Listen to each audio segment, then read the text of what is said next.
Okay guys, so ito yung tutorial natin kung paano ko ginawa itong teleportation effect. So, let's go! Okay guys, so ito yung first clip natin. Kukuha tayo ng background. So, walang tao yan kasi nga mawawala tayo, 'di ba? Magte-teleport tayo. So, yan yung unang clip natin. At ang kasunod, yan, pipwesto tayo sa gitna. Kunwari, nag-hand sign tayo or depende sa inyo kung ano yung gagawin dyan. Kunwari lang naman, acting-acting lang. At sa second clip naman natin, kukuha rin tayo ng background. Walang tao kasi nga mag-a-appear tayo dyan sa portion na yan. At ang susunod naman natin gagawin is pupunta ulit tayo sa gitna at mag-acting ulit. Yan, nakadepende niya sa inyo kung ano yung acting na gagawin nyo. Sa akin yan, tumalon ako. Kasi yan lang yung alam kong gawin ang tumalon. So yan yung ating second clip. Pagkatapos naman guys, punta na tayo sa CapCut. So hanapin natin yung CapCut. So yun. Pinutin yung new project. At pagkatapos niyan, hanapin lang yung video na kinunan natin kanina. Pagkatapos, pindutin yung add. At pagkatapos niyan, magsimula na tayo mag-edit. At huwag natin kalimutan yung aspect ratio. Yan, pindutin lang yung aspect ratio.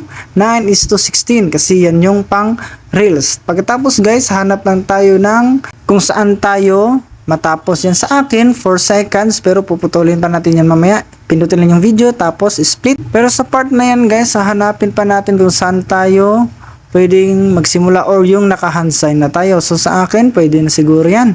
So dyan tayo magsisimula. Click lang yung split again. Pagkatapos yung nasa bandang kaliwa, yan yung ating i-delete. Kasi nga, hindi na yun kasama. Ang natira na lang is yung background at saka yung nag-hand sign tayo. So pagkatapos yan guys, hanapin lang natin overlay kasi bababa natin yan. Pagkatapos, idadrag natin yan papuntang kaliwa. So yan, idrag natin. At sunod naman guys, yung video na nasa taas. So babawasan natin yan ng 1 seconds kasi gusto ko 3 seconds lang para madali. So ang gagawin natin, yung puti na nasa bandang kanan is idadrag lang natin yan papuntang kaliwa. So yun, naging 3 seconds na lang yung ating video na background lang.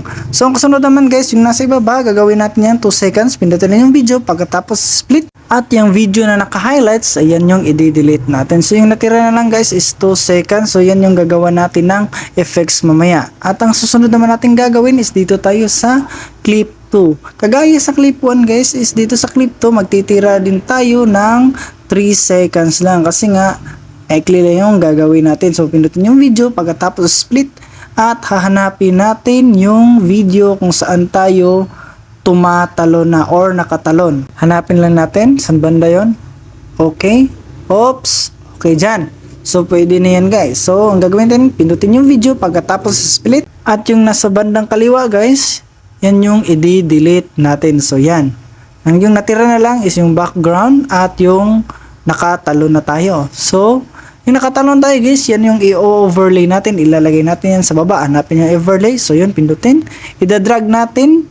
Pero hindi natin isasagad. Siguro nasa mga 2 seconds natin siya ilalagay. Titira natin yung 1 seconds para dyan natin ilalagay yung effect mamaya.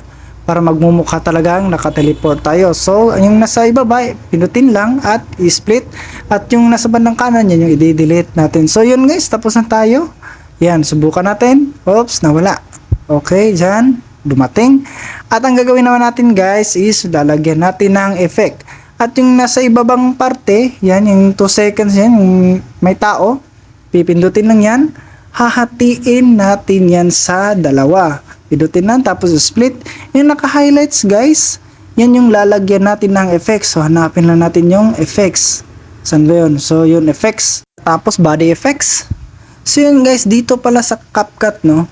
Yan, kung hindi ka pa naka-subscribe sa kanila, or yung tinatawag na, magbabayad ka, hindi mo magagamit yung mga pro nila nga mga effects or mga kahit ano yan, basta nakalagay dyan sa CapCut mga nakalagay na pro, hindi mo sila magagamit. Yung magagamit mo lang is yung mga nakalagay na free or yung mga walang nakalagay na pro. So dito guys sa effect, kasi yung effect na ginamit ko merong pro nakalagay yun, kasi may nakasubscribe ako sa kanila. Yung mga hindi naman nakasubscribe, hanap lang kayo ng mga effect dito na na walang bayad yung or hindi nakalagay yung pro. Marami naman dyan. So, hanap tayo. So, kagaya yan. So, yan yung gagamitin natin kasi walang nakalagay na pro. Ibig sabihin, libre lang yan. So, tingnan natin.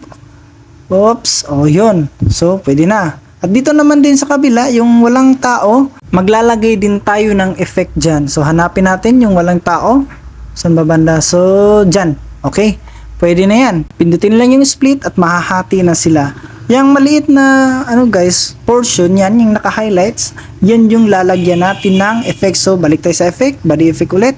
Hanapin lang natin yung kinuha natin kanina or yung ginamit natin na effect kanina. Saan ba yun? So, yun, nasa itaas yan. I-click lang natin yan. At pagkatapos, so yun. Yan yung maging effect. So, balik tayo sa umpisa. Yun. Yun, nawala.